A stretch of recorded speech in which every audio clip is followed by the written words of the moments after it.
News voice, जो हर खबर से आपको कराए रूबरू। ये तस्वीरें 2 दिन पहले रेवाड़ी के गर्ल्स स्कूल के पीछे स्थित गिरधारी लाल कॉम्प्लेक्स की हैं, जहां चल रहे निर्माण कार्य के दौरान बेसमेंट की दीवार ढह गई और इस हादसे में मलबे के नीचे दबकर 3 लोगों की दर्दनाक मौत हो गई थी। वहीं रेवाड़ी के नागरिक अस्पताल में पोस्टमार्टम हाउस के सामने मजदूरों के रुदन की ये दूसरी तस्वीरें जो आप देख रहे हैं, ये वही मजदूर हैं जो 2 वक्त के निवाले के लिए मध्य प्रदेश से रेवाड़ी आए थे। लेकिन एम्बुलेंस में एक पिता अपनी 16 वर्षीय बेटी का शव लेकर वापस मध्य प्रदेश जा रहा है, तो वहीं इसी तरह एक पत्नी अपने पति और एक पति अपने पत्नी का शव लेकर वापस लौट रहे हैं। अब प्रवासी मजदूर तो वापस जा रहे हैं, लेकिन एक बड़ा सवाल पीछे छोड़कर जा रहे हैं कि आखिर इस हादसे का जिम्मेदार कौन है। पुलिस ने तो जिम्मेदारी तय करते हुए निर्माणाधीन बेसमेंट के मालिक और ठेकेदार के खिलाफ केस दर्ज कर लिया और कार्रवाई का मरहम लगाकर मजदूरों को वापस अपने प्रदेश भेज दिया।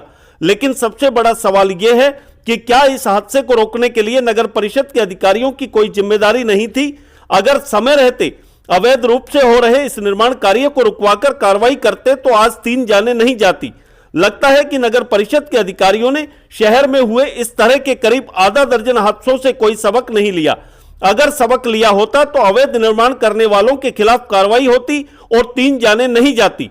यहां नगर परिषद के लिए एक बड़ी बात कही जा सकती है कि सिक्कों की खनक के आगे धड़ल्ले से अवैध निर्माण कराया जाता है और निर्माण पूरा होने के बाद गिराने का डर दिखाकर कार्रवाई का नोटिस देकर अधिकारी पोबारे 25 कर रहे हैं। नगर परिषद ने कुछ दिन पूर्व ही शहर में अवैध रूप से बनी 4 दर्जन से अधिक इमारतों के मालिकों को नोटिस जारी किया था, लेकिन कुछ दिन बाद ही मामला जैसे पहले शांत होता रहा है वैसे ही अपने आप शांत हो गया और शहर में सैकड़ों की तादाद में अवैध इमारतों का निर्माण हो गया।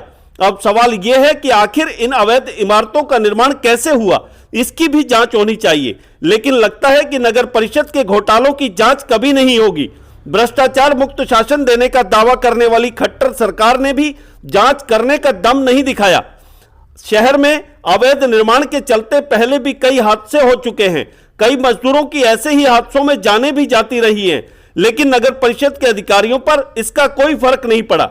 आखिर क्यों नहीं उस अधिकारी पर भी कार्रवाई होनी चाहिए जिस पर शहर में अवैध निर्माण रोकने की जिम्मेदारी है। हादसों को देखकर ऐसा कतई नहीं लगता कि किसी को शासन प्रशासन का डर हो। अवैध रूप से निर्माण हो रहे बेसमेंट में हादसे के वक्त करीब 16 वर्षीय युवती भी मजदूरी कर रही थी। ऐसे में श्रम विभाग कहां था और क्या कर रहा था, यह पूछने वाला यहां शायद कोई नहीं है। और कोई पूछे भी क्यों, मरने वाला कोई सेलिब्रिटी थोड़े ही था, मजदूर ही तो था। शायद मजदूर तो पैदा ही मरने के लिए होते हैं। अगर ऐसा नहीं है तो कार्रवाई कागजों में नहीं धरातल पर होती दिखाई देनी चाहिए। रेवाड़ी से न्यूज वॉइस के लिए संजय कौशिक के साथ अजय सागर अत्री की रिपोर्ट। आप ये बताइए, जो आपकी बेटी थी वो कितने साल की थी? 16 लड़की है, 2 लड़की है। कितने साल की लड़की? लड़की 17 साल की, एक 10 साल की, एक 10 साल की लड़की है।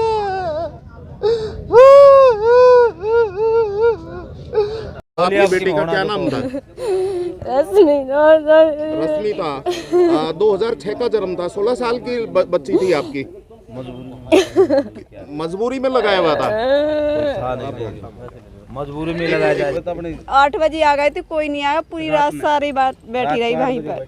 यहीं बैठे हो? हाँ, वहीं पे बैठी रही सर्दी में। न कोई, न पुलिस आई, न कोई नहीं आया। बहन को देखने को मिला न हमारे को लग रहे बहन को देखना है, नहीं बहन को भी नहीं देखने दिया। अब आप MP ले जाएंगे? MP ले जाएंगे हम लोग। इसके लिए आपके एम्बुलेंस की व्यवस्था है? आपके पास पैसा नहीं है? नहीं है, मेरे पास नहीं है। हम तो सरकार से मांग करेंगे। मैं तो गुड़गांव में रहती, मैं तो वहाँ से आई ना। जैसे ही पता लगा तो वैसे ही भागे आए। राम भजन कुल में। राम भजन जी, जैसा हादसा हुआ, अब रात को हादसा हो गया, सुबह 10 बजे 11 बज गए, क्या कार्रवाई हुई अभी तक? अभी तक कोई कार्रवाई नहीं हुई। अभी तो वो लिखा पढ़ी करवा रहे, बस अभी तक कुछ नहीं हुआ। क्या लिखा पढ़ी हो रही है? वो तो लिख रहे हैं कि बयान लिखने, ये चीज़ लिखनी। अब वो तो हमारे बयान पूछते हैं कैसे भाई कहा भाई, वो तो लिख रहे हैं अपनी कार्रवाई, वो तो लिख रहे पूछ के भल लग रहे। रात से हम पढ़े, हमारी लाश भी देखने नहीं मिली हमको कि हमारी कहाँ पर है कहाँ नहीं है। आपकी पत्नी थी? हाँ जी। तो अब क्या मांग करते हैं आप सरकार से, प्रशासन से? प्रशासन से मांग करते, हमारे छोटे छोटे बच्चे हैं, हम उनको कैसे पालेंगे? जी, हम अपने बच्चों के पालने के लिए के भी सहारा चाहिए, और हम कैसे पालेंगे? हम अगर काम करने जाएंगे तो बच्चे कहाँ पढ़ेंगे? तो पुलिस की कार्रवाई से आप संतुष्ट हैं? अभी पुलिस इस तरीके से सर हम अभी कोई संतोष नहीं है अभी। संतुष्ट नहीं है। हाँ जी। अगर बात कर ले तो अब आप दाह संस्कार की बात होगी, तो यहाँ से आपको एमपी जाने के लिए कोई साधन या सुविधा है? कोई सुविधा नहीं है सर हमारे लिए, किसी तरीके कोई कोई सुविधा? सुविधा नहीं है तो सर। आप मांग क्या करते हैं प्रशासन? हमको एमपी ले जाना है सर। एमपी ले जाएंगे? हाँ जी। तो गाड़ी की व्यवस्था होनी चाहिए, एम्बुलेंस की व्यवस्था। हाँ जी, न्याय चाहिए सर हमको, और हमको न्याय चाहिए।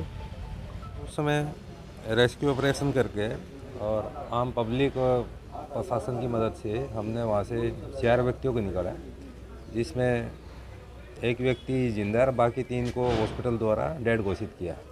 इसमें 2 लेडीज़ है और एक जेंट्स है, पप्पू, जिसका नाम खुमान कुशवाहा इलियास पप्पू, लेडीज़ का नाम सुनीता है और एक का नाम रश्मि लक्ष्मी है।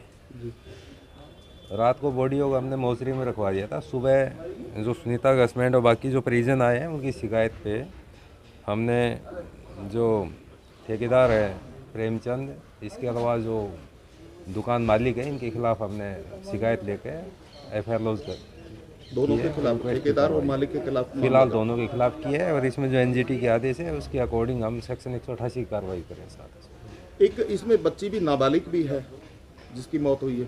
उसका एज प्रूफ अभी आया नहीं है, जैसे एज प्रूफ आएगा तो उसके अकॉर्डिंग जो लोग बनेंगे उसके हिसाब से कार्रवाई कर देंगे।